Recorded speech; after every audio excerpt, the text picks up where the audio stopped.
अस्सलामुअलैकुम, आदाब। मैं हूं रहीम शेख और आप देख रहे हैं N24 जिंतूर न्यूज। आज जिंतूर शहर का हम आज जिंतूर ग्रामीण रुग्णालय कर्करोग शिविर का आयोजन किया गया था। परभनी से आए हुए टीम ने डॉक्टर अस्मिता मोरे मैडम, स्त्री रोग तज्ञ किशोरनंद, कृष्णा चापके, शेख रुमन, डॉक्टर ठाकुर, खयूम शेख, इन डॉक्टरों ने कर्करोग मोबाइल वैन ने तपासनी की। आए हुए सभी डॉक्टर मैडम का इस्तेकबाल किया गया। जिंतूर ग्रामीण रुग्णालय टीम की ओर से मेडिकल ऑफिसर परिहार मैडम की खास मुलाकात, लेडीज के लिए खासकर बीमारी के बारे में बताया गया। जिंतूर ग्रामीण रुग्णालय के doctor Archana Bhaykar madam, doctor Vishwajeet More, doctor Bhalerao, nursing officer Sujata ji Naik, doctor Lata Rathod madam, Gautam madam, doctor Salma madam, Garad sir, Reshma Khadgine, Swati Giri, Ganesh Deshmukh, Vinod Rathod और दिगर डॉक्टर मौजूद थे। देखिए और बीमारी के बारे में क्या कहा गया और दूसरों तक पहुंचाए। सबस्क्राइब, लाइक, कमेंट जरूर करें।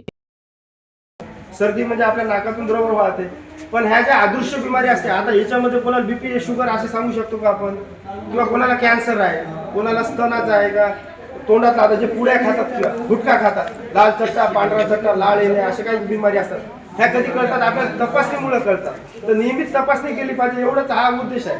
आता परभणीहून व्हॅन आलेले फक्त एक 10-15 मिनिटात तुमची सर्वांची तपासणी करणार, हे तुमच्यासाठी आहे. तर त्याबद्दल थोडीशी आपल्याला प्रस्तावना डॉक्टर हे कॅन्सर बद्दल माहिती घेण्यासाठी जमलेलो आहेत आणि बाहेर जी गाडी उभी आहे ती कॅन्सरची विशेष करून तपासणीसाठी उभी आहे. तर सगळ्यात पहिल्यांदा स्त्रियांसाठी मी स्तनाच्या कर्करोगाबद्दल बोलते की जर आपल्याला छातीला गाठ लागत असेल आणि ती न दुखणारी असेल गाठ, तर ती कॅन्सरची असू शकते असं मनात धरून त्याची तपासणी लवकरात लवकर करायची.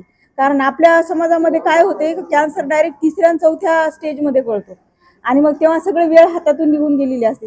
जर कॅन्सरचं निदान लवकर झालं, पहिल्या किंवा दुसऱ्या स्टेजमध्ये झालं, तर ते ऑपरेशन करून त्याला किमोथेरपी देऊन आपल्याला तो आजार पूर्णपणे बरा करू शकतो. नाहीतर मग 4थ्या स्टेजमध्ये निदान झालं की मग ते जीव गमावण्याशिवाय काहीच पर्याय नसतो आणि पैसा जातो तो वेगळा.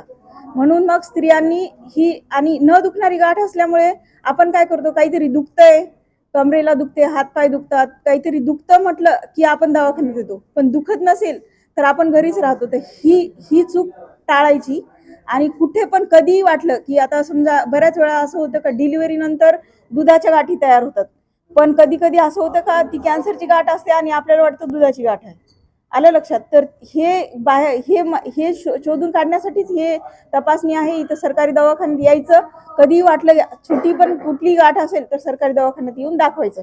दुसरं आता स्त्रियांबद्दलच आहे की जर आपल्याला पांढरा प्रदर जात असेल, व्हाईट डिस्चार्ज म्हणतो, ते जर जात असेल, वारंवार जात असेल, किती वेळेस दवाखान्यात दाखवलं, ट्रीटमेंट घेतली तरी राहत नाहीये, मग अशा वेळेस ते कॅन्सर, गर्भपिशवीचा कॅन्सर असू शकतो, म्हणून दाखवायला यायचं. अस्सलाम वालेकुम, आदाब, नमस्कार।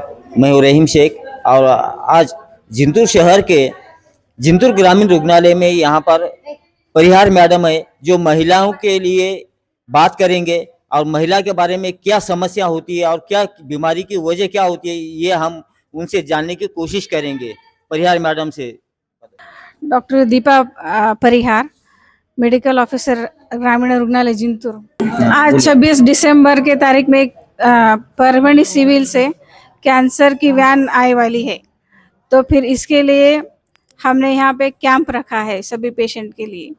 इसमें कैसा रहता है, मैक्सिमम टाइम क्या होता है, कैंसर ग्रेड 4 मतलब लास्ट स्टेज में डिटेक्ट होता है, तब तक पेशेंट को समझ में नहीं आता कि उसके लक्षण क्या है, कैसा है।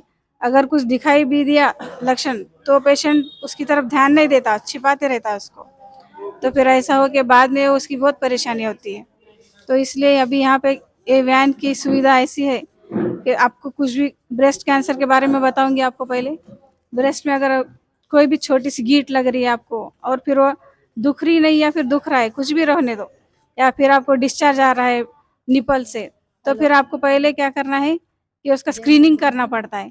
स्क्रीनिंग में वो लोग गीट की तपासनी करते हैं, उसमें आपको समझ में आता है कि ये कौन से स्टेज में है, क्या है। अगर अर्ली स्टेज रहा या मतलब पहला या दूसरा स्टेज रहा तो उसका ट्रीटमेंट सर्जरी रहता है और कुछ कीमोथेरेपी भी रहता है, उससे डायग्नोस टर्मिनेट भी हो जाता है, मतलब फिर से वापस आपको आएगा नहीं। अगर आपने उसका निग्लेक्ट किया उसको, तो फिर वो स्टेज 4 में डिटेक्ट हो जाएगा। फिर उसके बाद आप कुछ भी नहीं कर सकते, उसमें आपका पैसा भी जाएगा, उसमें आपकी लाइफ स्पैन भी कम हो जाएगी, मतलब पेशेंट बचेगा भी नहीं लास्ट स्टेज में। ये हो गया ब्रेस्ट कैंसर। और दूसरा है सर्वाइकल कैंसर, मतलब गर्भाशय का कैंसर। इसमें क्या रहता है, बहुत से बार 40, 50, 60 के उम्र के लोगों में वाइट डिस्चार्ज आता है, मतलब सफ़ेद कपड़ा बोलते हैं उसको। फिर थोड़ा सा स्मेल भी रहता है। बहुत से पेशेंट को ऐसा लगता है इसके बारे में वो लोग ध्यान नहीं देते। तो ऐसे पेशेंट को जल्दी डिटेक्ट करने के लिए यहाँ पे हमने एक कॅम्प अरेंज किया आहे। मोरे इथे कॅन्सर स्क्रीनिंगसाठी व्हॅन आपली आलेली आहे। खालून आपण तपासणी घेतो पेशंटची। पिशवीचा जो खालचा भाग असतो त्याला तपासण्याची गरज असते 20 ते 40 या वयोगटामध्ये। तर त्यासाठी आवर्जून मला असं वाटतं की सगळ्यांनी तपासणी करणं गरजेचं आहे, कारण की स्क्रीनिंग ज्याला आपण म्हणतो, स्क्रीनिंग म्हणजे खालून तपासणी करणं गरजेचं असतं। एखादी गाठ असली ती आपल्याला वरतून कळत नाही असं बघून, ते आतून तपासल्याशिवाय आपल्याला कळणार नाही।